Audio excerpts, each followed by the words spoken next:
एवं सत्य महिमा धर्मधाम परिचालना समितिर सभापति परम पूज्य पवित्र मोहन बाबा आम पाखर चिर विदाय नहीं आज परम ब्रह्म दिन चलीगले वियोगे महिमा समाजर अपूरणीय क्षति महिमा समाजर सभापति बाबा महोदय तंकर वियोगरे समस्ते मर्माहत।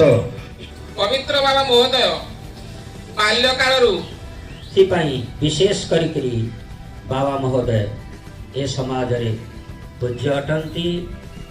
पवित्र मोहन बाबा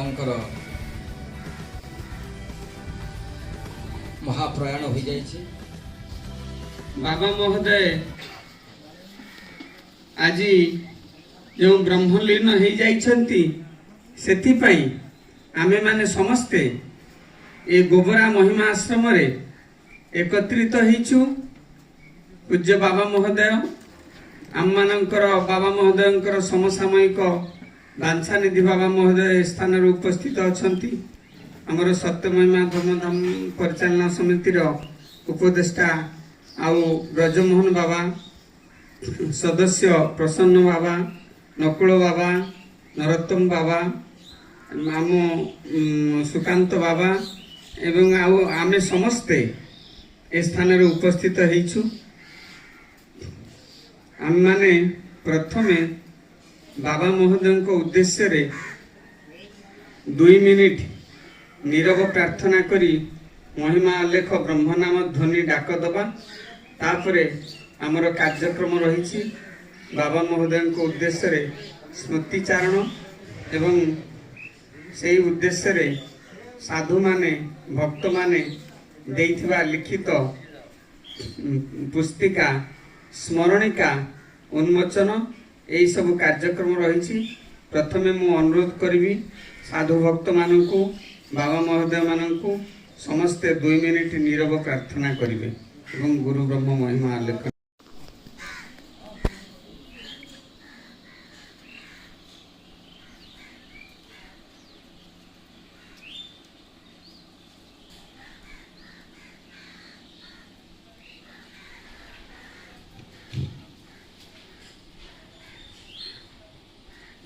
आज बाबा महोदयंकर आवर्तन रे आमे माने हृदय फाटी पड़ुछि। समस्ते व्यथित दुखित नयनरु अश्रु बही जाउछि। एते बड़ साधु संतन को महात्मा को महिमा धर्म समाज आज हरई बसिछि। आम मानक निकट रे से जो उपदेश देउथिले से एडे बड़ समाज को दीर्घ वर्ष धरिकरी एकत्रीकरण करी समस्तक मन को नहीं से चलाउथिले। से भली पुरुष आम मानक पाखरे आउ नाहंती। आमे माने तांकर आवर्तमान रे बड़ दुखित एवं मर्माहत। महिमा धर्म समाज एडे बड़ धर्म समाज गुरु महिमा स्वामी प्रबुद्ध गुरु महिमा स्वामी स्वयं ब्रह्मपुरुष स्वयं अवतारी भावरे 19 शताब्दीर प्रथम पादरे ए धराधाम रे अवतरण करी सत्य धर्म को प्रचार करथिले। से जो सिद्ध पंथा देइथिले 64 सिद्ध पंथा 64 सिद्ध पंथारे प्रथम पंथी सिद्ध बाबा माने एवं अपर सन्यासी कौपुनधारी माने द्वितीय पंथी सिद्ध बाबा माने एवं अपर सन्यासी कौपुनधारी माने परम पूज्य पवित्र मोहन बाबा द्वितीय पंथी सिद्ध साधु ब्रह्म अवधूत महिमा धर्मर विशिष्ट प्रवक्ता विशिष्टाचार्य विश्वनाथ बाबा महोदयंकर जड़े प्रिय शिष्य तांको ठारू से सदुपदेश ग्रहण करी तांकर आत्मा को से एभली भाव शुद्ध करि पारिथिले। समस्तंकर प्रिय होई पारिथिले। धर्म समाज रे आदर्श होई पारिथिले। ରୂପବାନ ଗୁଣବାନ ଏବଂ ତେଜସ୍ୱୀ ହେଇପାରିଥିଲେ। ତାଙ୍କର ଆବର୍ତ୍ତମାନରେ ଆମେମାନେ ସେଥିପାଇଁ ଦୁଃଖ ପ୍ରକାଶ କରୁଛୁ। ଯାହା ହେଉ ସେ 1987 ମସିହା ଠାରୁ ମହିମା ଧର୍ମ ସମାଜର ସଦସ୍ୟ ଭାବରେ ସତ୍ୟ ମହିମା ଧର୍ମଧାମ ପରିଚାଳନା ସମିତିର ସଦସ୍ୟ ଭାବରେ ଏପର୍ଯ୍ୟନ୍ତ ଧର୍ମ ସମାଜର ପରିଚାଳନାରେ ଅଂଶଗ୍ରହଣ କରିଥିଲେ। ଏଡ଼େ ବଡ଼ ମହାତ୍ମା ଆମ ପାଖରେ ଆଉ ନାହାନ୍ତି। ଆମମାନେ ସମସ୍ତେ ଦୁଃଖିତ ଏବଂ ମର୍ମାହତ ଦୁଃଖ ପ୍ରକାଶ କରୁଛୁ। ଆଉ ତାଙ୍କ ଆବର୍ତ୍ତମାନରେ ଆଉ କିଛି ଆମେ କହିପାରୁନୁ। ହୃଦୟ ଭିତରେ ଧୈର୍ଯ୍ୟ ରହିପାରୁନି। ବାବା ମହୋଦୟ ମାନେ ଅଛନ୍ତି, ସମସ୍ତେ ତାଙ୍କର ସ୍ମୃତିଚାରଣ କରିବେ। ତାପରେ ଆମେ ସ୍ମରଣିକାଟିକୁ ଉନ୍ମୋଚନ କରିବା। ଗୁରୁ ବ୍ରହ୍ମ ମହିମା ଆମମାନଙ୍କ ପାଖରୁ ଚିର ବିଦାୟ ନେଇ ଆଜି ପରମ ବ୍ରହ୍ମରେ ଲୀନ ହେବାକୁ ଚାଲିଗଲେ। ଆମମାନଙ୍କୁ ସତ୍ ଉପଦେଶ, ସତ୍ଜ୍ଞାନ, ଆଶୀର୍ବାଦ, କଲ୍ୟାଣ ସମସ୍ତଙ୍କୁ ଦେଉଥିଲେ। ତେଣୁକରି ଆମର ମହିମା ସମାଜରେ ଦକ୍ଷତାପୂର୍ଣ୍ଣ ଏବଂ ସଭାପତି ରୂପେ ମଣ୍ଡିତ ହୋଇ ଆମ ସମସ୍ତଙ୍କୁ ପରିଚାଳନା କରୁଥିଲେ। ତେଣୁକରି ଆମର ସେଥିପାଇଁ ସମସ୍ତ ସାଧୁସନ୍ଥ ଭକ୍ତ ସମସ୍ତ ହିଁ ଦୁଃଖ। ତେଣୁକରି ସେ ଦୁଃଖରୁ ମହାପ୍ରଭୁ ସମସ୍ତଙ୍କୁ ଉଦ୍ଧାର କରି ଆମମାନଙ୍କୁ ପୁଣି ସତ୍ୟ ବାଟରେ ନେବେ, ଧର୍ମ ବାଟରେ ନେବେ। ସେଟା ପ୍ରଭୁଙ୍କର ଦୟା। ତେଣୁକରି ବାବା ବିଶେଷ ଦକ୍ଷତାରେ ଧର୍ମ, ନ୍ୟାୟ, ଯଶ, କୀର୍ତ୍ତି ତାଙ୍କର ପରିପୂର୍ଣ୍ଣ ଥିଲା। ଯେଉଁଆଡ଼େ ଯାଉଥିଲେ ଦିଗ୍ଦର୍ଶନ ଦେଇ ଭକ୍ତମାନଙ୍କୁ ସତ ଉପଦେଶ ଦେଉଥିଲେ। ସାଧୁସନ୍ଥମାନଙ୍କୁ ନିଜେ ସୁଉପଦେଶ ଦେଇ ବକଳବାନା ବେକବାନା ପ୍ରଦାନ କରୁଥିଲେ। ସେହିପରି ମହତ ପୁରୁଷ ଆମେ ପାଇବା ଆଉ ବହୁତ କଠିନ। ତେଣୁକରି ମହାପ୍ରଭୁଙ୍କ ଦୟାରୁ ସେ ଆଜି ଆମ ପାଖରୁ ଦୂରେଇ ଯାଇଛନ୍ତି। ତାଙ୍କର ଆଶୀର୍ବାଦ କଲ୍ୟାଣ ଆମକୁ ମଧ୍ୟ ବିଶେଷ ଅଛି। ତାପରେ ମାଘ ମାସରେ ସେ ଆମମାନଙ୍କୁ କହିଥିଲେ ଯେ ବାବା ତୁମେମାନେ ଥିବ, ମୁଁ ଏଇ ଇହଧାମରୁ ତ୍ୟାଗ କରି ଚାଲିଯିବି। ତେଣୁକରି ବହୁତ ଦୁଃଖିତ କଥା। ତଥାପି ମହାପ୍ରଭୁଙ୍କର ଦୟାରେ ତାଙ୍କର ଏ ଭୂମଣ୍ଡଳରେ ବହୁତ ଯଶ କୀର୍ତ୍ତି କରିଛନ୍ତି। ଟୁଙ୍ଗି ଚୌପାଡ଼ି ଆଉ ଜଗତ ଭଗତ ସମସ୍ତଙ୍କୁ ସୁକଲ୍ୟାଣ ସୁଆଶୀର୍ବାଦ ଦେଇଛନ୍ତି। ତାଙ୍କ ଆଶୀର୍ବାଦରୁ ଆମେମାନେ କିପରି ଭଲରେ ରହିବା, ଏ ସାଧୁ ସନ୍ନ୍ୟାସୀ କିପରି ଆମେ ରକ୍ଷା ହେବା, ଧର୍ମଧାମ କିପରି ରକ୍ଷା ହେବ, ଜଗତ ଭଗତ କିପରି ରକ୍ଷା ହେବ, ସେଥିପାଇଁ ସମସ୍ତେ ପ୍ରଭୁଙ୍କୁ ଜଣାଣ କରନ୍ତୁ। ମହାବ୍ରହ୍ମ ମହିମାଲେ ଧର୍ମଧାମ ରକ୍ଷା କରନ୍ତୁ। ମହାମହିମାଲେ ଶାନ୍ତ ସାଗରକୁ ରକ୍ଷା କରନ୍ତୁ। ମହିମାଲେ ଧର୍ମ ସମାଜ ରକ୍ଷା ହବ। ମହିମାଲେ ଆୟୁଷ ସରିଲା ପରେ ସମସ୍ତେ ଏ ସଂସାରକୁ ତ୍ୟାଗ କରି ଚାଲି ଯାଉଛନ୍ତି। କୋଉଠୁ ଆସିଥିଲେ ଏବଂ କୁଆଡ଼େ ଗଲେ କାହାରି ଜ୍ଞାତ ସାର ଭିତରେ ନାହିଁ। ଯେଉଁମାନେ ଜାଣନ୍ତି ସେଇମାନେ ହେଲେ ସିଦ୍ଧ ସାଧୁ, ସନ୍ଥ, ସାଧକ। ପବିତ୍ର ବାବା ମହୋଦୟ ବାଲ୍ୟକାଳରୁ ସିଦ୍ଧ ବିଶ୍ୱନାଥ ବାବାଙ୍କ ଗହଣରେ ରହି ମହିମା ଧର୍ମର ଯେଉଁ ଅଣଆନୁଷ୍ଠାନିକ ଶିକ୍ଷା, ଗୋଟେ ଶିକ୍ଷା ଅଛି ଯୋଉଟାକି ଅନୁଷ୍ଠାନ ମାଧ୍ୟମରେ ମିଳିଥାଏ ଏବଂ ଅଣଆନୁଷ୍ଠାନିକ ଶିକ୍ଷା ମହିମା ଧର୍ମରେ ଗୁରୁ ଗହଣରେ ରହି ଶିକ୍ଷା ଲାଭ କରିବାକୁ ପଡ଼ିଥାଏ।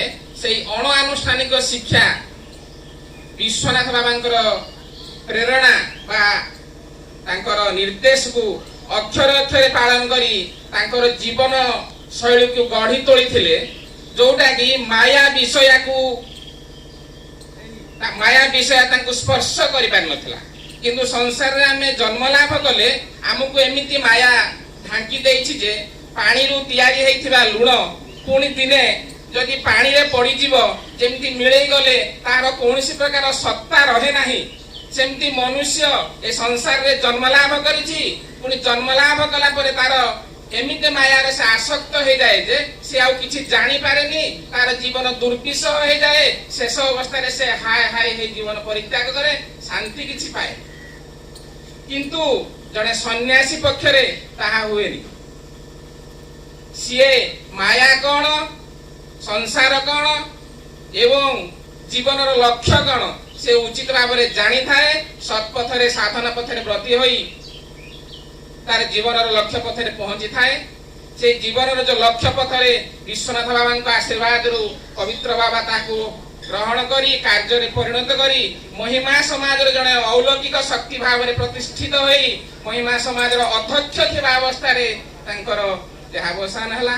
या हमर महिमा समाज रो साधु संत मानकर अपूरणीय क्षति।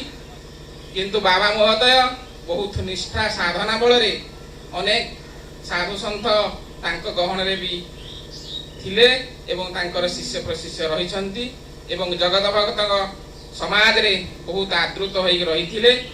तेणु बाबा महोदयंकर गुणगान करवा मो पक्ष तो सेटेटा संभव हम नाही। मु भी तथाई बाबा को 90 मसिया ठार मु जानिछि। बाबा गहन रे आमे एमिति चलुथुलु। आमे सेते छोट 13-14 वर्ष हमकु आमे किछि साधु संत मानकर विषय रे जहा भी जानि थालु। किंतु साधारणतः स्नेह वात्सल्य रे बाबांकर प्रेरणा रे तांक गहन रे भी आमे अनेक थर रहिछु चलिछु। बाबांकर जो आशीर्वाद एवं सदुपदेश आम पाई पथय हेछि।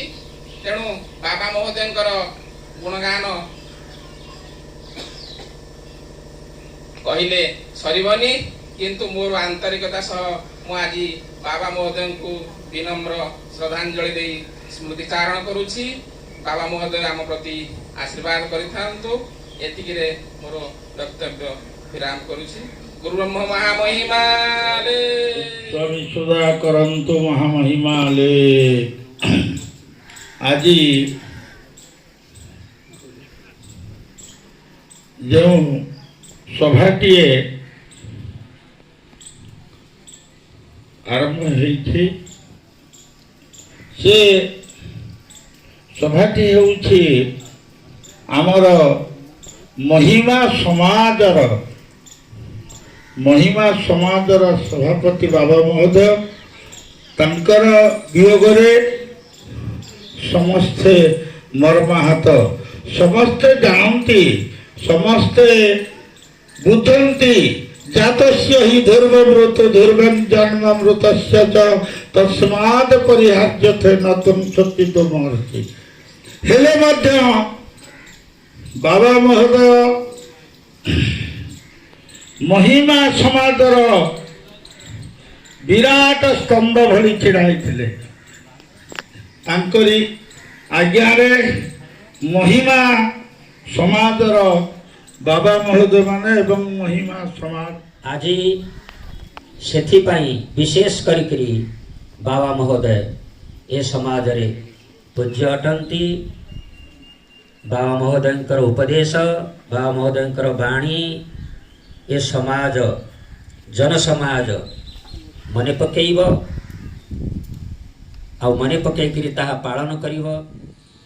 मोर परम पूज्य समस्त बाबा महोदय वृंद आज महिमा धर्म समाजर अध्यक्ष पवित्र मोहन बाबांकर महाप्रयाण हो जाइछि। आमे तांको ब्रह्मलीन हो जाइछि बोली आमे समस्ते कहूछु। शास्त्र कहूछि अनुपस्य तथा पूर्वे प्रतिपस्य तथा परे शस्यमिव मर्त्यः पच्यते शस्यमिव जायते पुनः। अर्थात जेपरी शस्य प्रथमे शस्य हुए शस्य पुणी जिते बेले वृक्ष हो पक्व हो जाए वृद्धा हो जाए से नष्ट होकर पुणी जन्म ग्रहण करे पुणी फलवती हुए। से भली मनुष्य ये मरणधर्मी संसार भितर मनुष्य जन्म हेले मृत्यु हुए मृत्यु हेले जन्म हुए। जोटा कि गीतारे कहूँ जातस्य ही ध्रुव मृत्यु ध्रुव जन्म मृतस्य। यही प्रक्रिया ये जो ଜନ୍ମଚକ୍ର ଚାଲିଛି ସମସ୍ତେ ଆମେ ତା ଦେହରୁ କେହି ହେଲେ ବର୍ତ୍ତି ପାରିବା ନାହିଁ। ଏଇ ଦୁଃଖ ନିବୃତ୍ତି ପାଇଁ ଏଇ ଦୁଃଖ ଯେଉଁ ଆକୁ କୁହାଯାଉଛି ଆତ୍ୟନ୍ତିକ ଦୁଃଖ, ଏଇ ଜନ୍ମ ମୃତ୍ୟୁ ଜରା ବ୍ୟାଧି ହେଉଛି ଆତ୍ୟନ୍ତିକ ଦୁଃଖ। ଏ ପ୍ରବାହ ସୃଷ୍ଟି ଅନାଦି କାଳରୁ ଲାଗି ରହିଛି। ଏଇ ପ୍ରବାହରୁ ମୁକ୍ତ ଲାଭ କରିବା ପାଇଁ ଜ୍ଞାନୀ ବିବେକୀ ପୁରୁଷମାନେ ତ୍ୟାଗନିଷ୍ଠ ବ୍ରହ୍ମଚର୍ଯ୍ୟ ଅବଲମ୍ବନ କରି ସନ୍ଥ ପରମ୍ପରାରେ ଜୀବନକୁ ପରିଚାଳିତ କରିଥାନ୍ତି। ପୂଜ୍ୟ ମହିମା ସ୍ୱାମୀ ଏ ଉତ୍କଳରେ ଯେଉଁ ଆବିର୍ଭାବ ହେଇଥିଲେ ତାଙ୍କର ଉଦ୍ଦେଶ୍ୟ ଏ ସମାଜରେ ବହୁ ଧର୍ମ, ବହୁ ଜାତି, ବହୁ ପରମ୍ପରା ରହିଆସିଛି। କିନ୍ତୁ ଯେଉଁ ଏଇ ଯେଉଁ ବିଭିନ୍ନ ପ୍ରକାର ଜାତି ଭେଦ ଏ ଯେଉଁ ପରମ୍ପରା ରହିଆସିଛି ତାକୁ ସବୁଯାକ ଛାଡ଼ି ଦେଇ, ତାକୁ ସବୁଯାକ ତ୍ୟାଗ କରିଦେଇ ମହିମା ଧର୍ମର ଯେଉଁ ସିଦ୍ଧାନ୍ତକୁ ଆଣି ଉପସ୍ଥାପନ କରିଛନ୍ତି ମହିମାମୟ ମହାପ୍ରଭୁ, ଏ କର୍ମକାଣ୍ଡ ବାସନା କର୍ମକାଣ୍ଡକୁ ଛିନ୍ନ କରି ଏ ଯେଉଁ ପରମ୍ପରା ସବୁ ନାନା ପ୍ରକାର କଳ୍ପକଳ୍ପିତ କଥା ରହିଛି କର୍ମକାଣ୍ଡ ସାଧନା ତାକୁ ତ୍ୟାଗ କରି ଏକ ନିର୍ଗୁଣ ବ୍ରହ୍ମୋପାସନା ମାର୍ଗ ଭକ୍ତି ଯୋଗକୁ ପ୍ରତିଷ୍ଠା କରି ଯାଇଛନ୍ତି। ଏ ଯେଉଁ ପ୍ରତିଷ୍ଠା କରାଯାଇଛି ମହିମା ଧର୍ମ ତାର ପରମ୍ପରା ଯେଉଁ ବାବାମାନେ କହି ଆସିଲେ 64 ସିଦ୍ଧ ହେଲେ, 64 ସିଦ୍ଧ ପରେ ଯେଉଁ 56 ମୂର୍ତ୍ତି ହେଲେ ତାଙ୍କର ଶିଷ୍ୟମାନେ ଯେଉଁ ପୂଜ୍ୟ ବାବା ମହୋଦୟ ବର୍ତ୍ତମାନ ପବିତ୍ରମାନ ବାବା ମହୋଦୟ ଆଜି ବ୍ରହ୍ମଲୀନ ହୋଇଯାଇଛନ୍ତି। ସେଇ ପୂଜ୍ୟ ଗୁରୁଦେବ 56 ମୂର୍ତ୍ତି ବ୍ରହ୍ମନିଷ୍ଠ ବ୍ରହ୍ମ ସାଧକ ବିଶ୍ୱନାଥ ବାବାଙ୍କର ଶିଷ୍ୟ ଅଟନ୍ତି। ସେଇ ମହିମା ଧର୍ମ ସମାଜର ଅଧ୍ୟକ୍ଷ ଥିଲେ, ସଭାପତି ଥିଲେ। କେବଳ ମହିମା ଧର୍ମ ସମାଜର ସଭାପତି ଥିଲେ ସତ୍ୟ, କିନ୍ତୁ ବିଶେଷ କରି ଯେଉଁ ମହିମା ଧର୍ମ ସମାଜର ଯେଉଁ ଅଧ୍ୟକ୍ଷ ମଣ୍ଡଳ ରହିଛି ଆଜି ସେଇ ପରମ୍ପରା ଦେଇକି ଯେଉଁ ଆମେମାନେ ଯାହାକୁ ଆମେ ପଣସ ମୂଳ ବୋଲି କହୁଥିଲୁ, ଏ ଆମ୍ବ ମୂଳ ସମସ୍ତଙ୍କୁ ନେଇ ମହିମା ଧର୍ମ ସମାଜ ଚଳିବା ପାଇଁ ବୁଝିବା ପାଇଁ ରଖାଯାଇଛି। ଯେଉଁ ପୂର୍ବ ପଶ୍ଚିମ ଉତ୍ତର ଦକ୍ଷିଣ ସବୁ ବୁଝିବା ପାଇଁ ରଖାଯାଇଛି। ଯେ ଯେଉଁ ଅଞ୍ଚଳରେ ଭ୍ରମଣ କରନ୍ତି ଆମେ ସାଧାରଣ ଦକ୍ଷିଣାଞ୍ଚଳ କୁହାଯାଉଛି ପଣସ ମୂଳ। ସେ ଯେଉଁ ଅଧ୍ୟକ୍ଷ ମଣ୍ଡଳ ଥିଲା ସମାଜର ଅଧ୍ୟକ୍ଷ ଥିଲେ ସତ୍ୟ, କିନ୍ତୁ ବିଶେଷ କରି ଯେଉଁ ଅଧ୍ୟକ୍ଷ ମଣ୍ଡଳୀ ଯେଉଁ ବିଶ୍ୱନାଥ ବାବାଙ୍କର ଯେଉଁ ଶିଷ୍ୟମାନେ ଥିଲେ ତାର ମେରୁଦଣ୍ଡ ଭଳି ପୂଜ୍ୟ ବାବା ମହୋଦୟ ଥିଲେ। ବର୍ତ୍ତମାନ ଏମିତି ମେଳି ଖୁଣ୍ଟ ଭାଗିଗଲେ ଯେମିତି ସବୁ ଯେଉଁ ବେଙ୍ଗୁଳି ଥାନ୍ତି ଯେଉଁ ଇଏ ମାନେ ଗୋଟେ ମେରୁଦଣ୍ଡ ଥାଏ, ମେରୁଦଣ୍ଡ ଚାରିପଟେ ବୁଲୁଥାନ୍ତି, ସେଇ ପ୍ରକାର ବର୍ତ୍ତମାନ ଯେଉଁ ବାବା ଚାଲିଗଲେ ବର୍ତ୍ତମାନ ଆମ ସମସ୍ତେ ଯେଉଁ ଶିଷ୍ୟମାନେ ଅଛନ୍ତି ଏସବୁ ବିଶୃଙ୍ଖଳିତ ହେଇଗଲା ଭଳିଆ ହେଇଯିବେ। ତେଣୁ ସେଇ ଯେଉଁ ପରମ୍ପରାରେ ସେ ଚଳେଇ ଆସୁଥିଲେ, ସେ ଯେଉଁ ପ୍ରକାର ମାର୍ଗରେ ପଥପ୍ରଦର୍ଶକ ଭାବରେ ଥିଲେ, ଆମେ ଯଦି ତାଙ୍କୁ ଅନୁକରଣ କରି ସମସ୍ତେ ନିଜର ମନୋଭାବକୁ ଆତ୍ମୀୟତା ଭାବକୁ ସମସ୍ତେ ଏକତ୍ରକରଣ କରି ଯଦି ଚଳିବା ତାହେଲେ ବାବାଙ୍କର ଯେଉଁ ଉଦ୍ଦେଶ୍ୟ ଥିଲା ତା ଉଦ୍ଦେଶ୍ୟ ସଫଳ ହେବ। ଯଦି ଆମେ କେବଳ ବାବା ମହୋଦୟ ସମାଜର ସଭାପତି ଥିଲେ, ଅଧ୍ୟକ୍ଷ ଥିଲେ, ବିଶେଷ କରି ବର୍ତ୍ତମାନ ଆମେ ଯଦି ସେ ବର୍ତ୍ତମାନ ପଣସ ମୂଳକୁ ଯିବା, ସେ ନାଲି କୋଠା ବର୍ତ୍ତମାନ ଫାଙ୍କା ଲାଗୁଛି, ସେଠି କେହି ନାହାନ୍ତି, ମୁରୁବିହୀନ ହେଇପଡ଼ିଛି, ସେଇ ପ୍ରକାର ବର୍ତ୍ତମାନ ଲାଗୁଛି। ଏ ପଣସ ମୂଳର ଜଣେ କିଏ ମେରୁଦଣ୍ଡ ଭଳିଆ ସେ ସଦୃଶ ଥିଲେ, ସମାଜର ମେରୁଦଣ୍ଡ ଥିଲେ, ବିଶେଷ କରି ଆର ମଧ୍ୟ ମେଳି ସଦୃଶ ସେ ଥିଲେ। ସେ ବର୍ତ୍ତମାନ ଚାଲି ଯାଇଛନ୍ତି। ତାଙ୍କର ବିୟୋଗରେ ତାଙ୍କ ମହାପ୍ରାଣରେ ଆମେ ସମସ୍ତେ ମର୍ମାହତ, ସମସ୍ତେ ଦୁଃଖିତ। କିନ୍ତୁ କେବଳ ଦୁଃଖିତ ନୁହେଁ, ସେଭଳି ଜଣେ ସନ୍ଥ ବର୍ତ୍ତମାନ ପରିପ୍ରେକ୍ଷୀରେ ମହିମା ଧର୍ମର ଯେଉଁ ତ୍ୟାଗ ନିଷ୍ଠା ସଂଯମ ଯେଉଁ ଧର୍ମ ମହିମାପ୍ରଭୁ ସ୍ଥାପନ କରିଛନ୍ତି, ବର୍ତ୍ତମାନ ସମୟରେ ଜଣେ ସାଧୁ ସନ୍ନ୍ୟାସୀ ତ୍ୟାଗୀ ହେବା ବହୁ କଷ୍ଟ। ସେ ତାଙ୍କ ଜୀବନକୁ ଉତ୍ସର୍ଗୀକୃତ କରି ମହିମା ଧର୍ମ ସମାଜରେ ପୂଜ୍ୟ ବାବା ମହୋଦୟଙ୍କର ବହୁ ଆତ୍ମୀୟତା ଥିଲେ, ବହୁ ଆନ୍ତରିକତା ତାଙ୍କର ଥିଲା, ବିଶ୍ୱନାଥଙ୍କର ଆଶୀର୍ବାଦ ଥିଲା। ସେ ପଣସ ମୂଳର ସେ ଅଧ୍ୟକ୍ଷ ମଣ୍ଡଳ ତାକୁ ପରିଚାଳନା କରୁଥିଲେ। ବର୍ତ୍ତମାନ ସେ ଚାଲି ଯାଇଛନ୍ତି, ତାଙ୍କର ଶରୀର ବର୍ତ୍ତମାନ ନାହିଁ, ସେ ଆମଠୁ ଦୂରେଇ ଯାଇଛନ୍ତି। ଆଜି ତାଙ୍କରି ଉଦ୍ଦେଶ୍ୟରେ ସ୍ମୃତିଚାରଣ ସଭା କରାଯାଉଛି। ଆଜି ସେଇ ଯେଉଁ ସ୍ମୃତିଚାରଣ ସଭା ଉଦ୍ଦେଶ୍ୟରେ ଯେଉଁ ସ୍ମରଣିକାଟି ଆଜି ଉନ୍ମୋଚନ ହେବ। ଆଜି ବହୁ ଅସୁବିଧାର ସମ୍ମୁଖୀନ ହେଇକି ତାକୁ କିଏ କେମିତି ଲେଖା ସବୁ ଦେଇଥିଲେ, ବାବାଙ୍କ ଉଦ୍ଦେଶ୍ୟରେ ସ୍ମୃତିଚାରଣ ଲେଖା ଦେଇଥିଲେ, ତାଙ୍କର କୀର୍ତ୍ତି ଗାନ କରିଥିଲେ। ସେ ଲେଖାରେ ବହୁତ ତ୍ରୁଟି ବି ରହିଯାଇଛି। ମୁଁ ବି ଲେଖା ଦେଇଥିଲି, ସେଥିରୁ ଗୋଟେ ପେଜ୍ ବି ନାହିଁ। ତେଣୁ ଏଟା ତାକୁ ଠିକ୍ ଭାବରେ କରିହେଲା ନାହିଁ। କମ୍ ସମୟ ଭିତରେ ତାକୁ ବାହାର କରିବା ବହୁତ କଷ୍ଟ ହେଲା। ଯାହା ଆଉ ତ୍ରୁଟି ଯାହା ହେଇଛି ତାକୁ ସମସ୍ତେ ତାକୁ ମାର୍ଜନା କରିନେବେ। ତେଣୁ ବର୍ତ୍ତମାନ ବାବାମାନେ କିଏ ଅଛନ୍ତି ଆଉ କିଏ କିଛି କହିବେ, ଆମେ ତାପରେ ସେଇ ପତ୍ରିକାଟାକୁ ଉନ୍ମୋଚନ କରିବା, ତାପରେ ସଭା ସାଙ୍ଗ କରିକି ଯେ ଯୁଆଡ଼େ ଯିବା। ମହାପ୍ରଭୁ ଆମେ ପ୍ରାର୍ଥନା କରିବା ସେଇ ବ୍ରହ୍ମଲୋକରେ ବ୍ରହ୍ମଲୀନ ହୋଇ ସେ ସମସ୍ତଙ୍କୁ ଆଶୀର୍ବାଦ କରନ୍ତୁ, ଜଗତ ଭଲ ଆଶୀର୍ବାଦ କରନ୍ତୁ। ମହିମା ସମାଜ କିଭଳି ଭାବରେ ଶୃଙ୍ଖଳିତ ଭାବରେ ପରିଚାଳନା ହେଉ, ଏହା ହିଁ ଆମର ଉଦ୍ଦେଶ୍ୟ। ଗୁରୁ ବ୍ରହ୍ମ ମହାମହିମା ରେ ଗୁରୁ ପରମାତ୍ମାଙ୍କ ଆଶୀର୍ବାଦ, ଗୁରୁ ବ୍ରହ୍ମ ମହାମହିମା। ବର୍ତ୍ତମାନ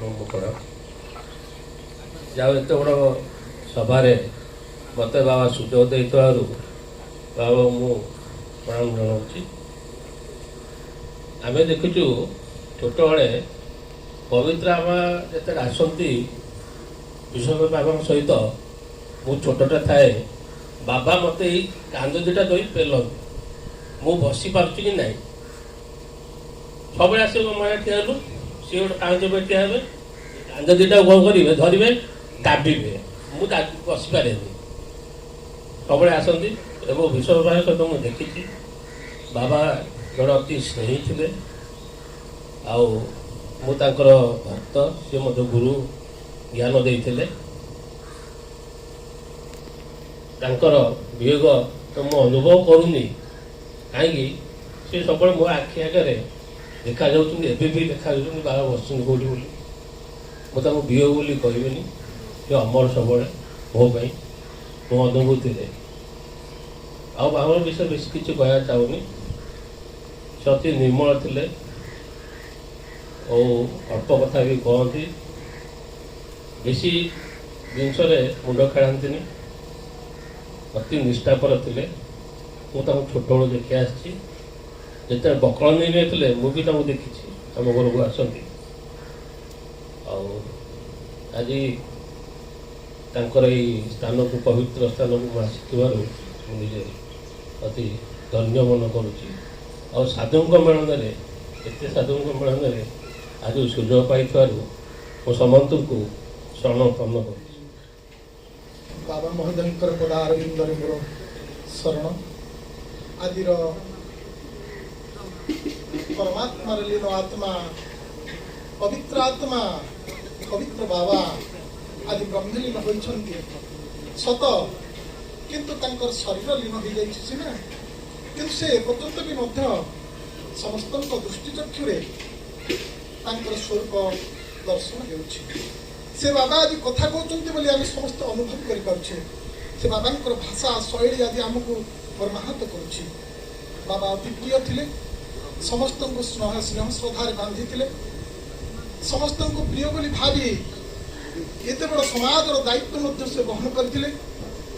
ପ୍ରାୟତଃ 15-16 ବର୍ଷ ହେଲା ସାଧୁମାନଙ୍କ ପ୍ରତି ତାଙ୍କର ଅପାର ସ୍ନେହ ଏବଂ ସମାଜ ପ୍ରତି ତାଙ୍କର ଯେଉଁ ଭାବନା, ଯେଉଁ ସେବା କରିବାର ସମାଜ ପ୍ରତି ଯେଉଁ ଦାୟିତ୍ୱ ଏବଂ ସାଧୁମାନଙ୍କ ପ୍ରତି ଯେଉଁ ଶ୍ରଦ୍ଧା, ତା ଅତୁଟ। ଆଜି ସେଇ ବାବା ଆମ ଗହଣରେ ନାହାନ୍ତି ସତ, କିନ୍ତୁ ଆମେ ତାଙ୍କୁ ଅନୁଭବ କରୁଛୁ। ସେ ଅମରତ୍ୱ, ତାଙ୍କର ଆତ୍ମା ପରମାତ୍ମାରେ ବାସ କରିଛନ୍ତି, ସେ ବ୍ରହ୍ମଲୀନ ହୋଇଯାଇଛନ୍ତି।